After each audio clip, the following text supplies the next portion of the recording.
Hello, this is BreadboardIO. In this video, I will show you how to make a timer. It is very simple timer because it uses only one transistor, so it doesn't 100% accurate.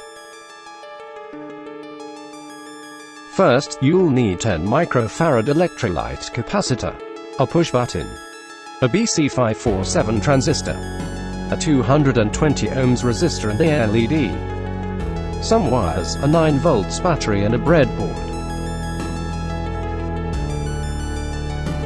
Connect the positive bus row to the anode of the capacitor via push button.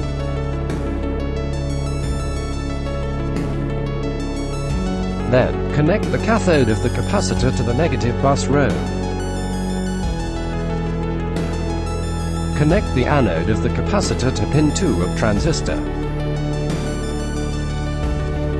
Connect the pin 1 of the transistor to the positive bus row on the breadboard.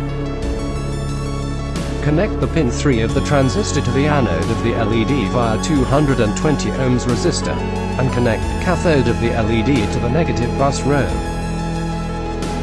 Then connect the positive terminal of the 9 volts battery to the positive bus row, and the negative terminal to the negative bus row.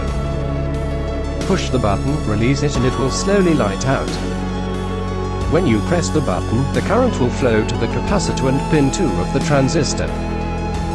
When you release the button, the capacitor will release the current. It will flow to pin 2 of the transistor. The current is slowly lower, so the LED will slowly light out. Pause and view the schematics. Okay, so that is the video I have showed you today. Don't forget to subscribe, like and share this video. Bye.